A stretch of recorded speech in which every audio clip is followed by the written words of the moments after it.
இன்றைக்கி நம்ம பார்க்க போகிறது 10ஆம் வகுப்பு இயல் 3 முத்துக்குமாரசாமி பிள்ளைத்தமிழ். இந்த பாடலை இயற்றியவர் குமரகுருபரர். இந்த பகுதியில் செங்கீரை பருவம் அப்படிங்கிற பருவத்தில் செங்கீரை செடி காற்றில் எப்படி அசைந்து ஆடுதோ அதுபோல் குழந்தையினுடைய தலை 5லிருந்து 6 மாதங்களில் எப்படி அசையுது, அதனுடைய உடல் அசைவுகள்லாம் எப்படி இருக்கும், கை கால்களை ஊன்றி எப்படி காலை மடக்கி ஒரு காலை நீட்டி தலையை நிமிர்ந்து அசைந்து ஆடுது அப்படிங்கிறத தான் இந்த பாடலில் நம்ம பார்க்க போகிறோம். ஆடுக செங்கீரை செம்பொன்னடி சிறு கிங்கினியோடு சிலம்பு கலந்து ஆட, திருவரை அரைஞான் அரைமணியோடு ஒளி திகழ அரை வடமாட, பைம்பொன் அசும்பிய தொந்தியோடு சிறு பண்டி சரிந்து ஆட, பட்ட நுதற்பொடி பொட்டொடு வட்டச்சுட்டி பதிந்து ஆட, கம்பி விதம் பொதி குண்டலமும் குலைக்காதும் அசைந்து ஆட, கட்டிய சூழியும் உச்சியும் உச்சிக்கதிர் முத்தொடு ஆட, வம் பவளத்திரு மேனியும் ஆடிட ஆடுக செங்கீரை ஆதி வைத்தியநாதபுரிக்கு குகன் ஆடுக செங்கீரை. செங்கீரை பருவம் பாடலின் 8 தான் நமக்கு இந்த பாடப்பகுதியாக கொடுத்துருக்காங்க. இதில் இந்த குழந்தையினுடைய திருவடியில் அணிந்த சிறு செம்பொன் கிண்கிணிகளோடு சிலம்புகளும் சேர்ந்து ஆடுது. அதனுடைய இடையில அரைஞான் மணியோடு ஒளி வீசுகின்ற அரை வடங்கள் ஆடுது. பசும்பொன் என ஒளிரும் தொந்தியோட சிறு வயிறு சரிந்து ஆடட்டும். பட்டம் கட்டிய நெற்றியில் விளங்குகின்ற பொட்டுடன் வட்ட வடிவிலான சுட்டி பதிந்து ஆடட்டும்.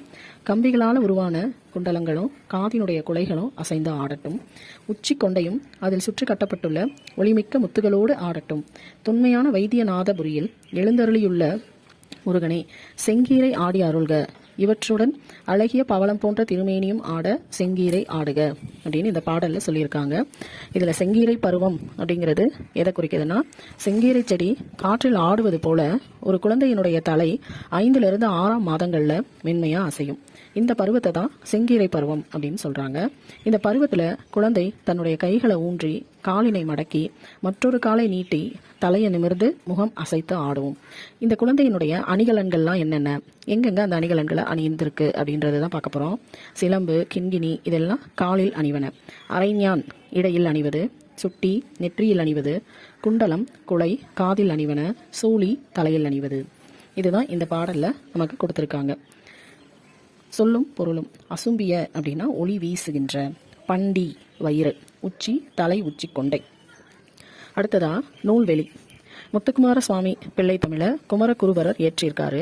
குமரகுருபரர் இயற்றிய இந்த பிள்ளை தமிழில் செங்கீரை பருவத்தினுடைய 8வது பாடல் தான் பாடப்பகுதியாக நமக்கு கொடுத்துருக்காங்க.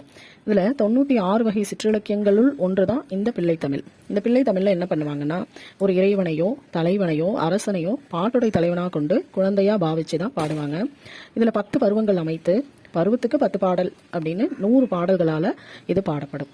இந்த பிள்ளை தமிழ் 2 வகையாக பிரிக்கிறாங்க, ஆண்பார் பிள்ளை தமிழ், பெண்பார் பிள்ளை தமிழ்.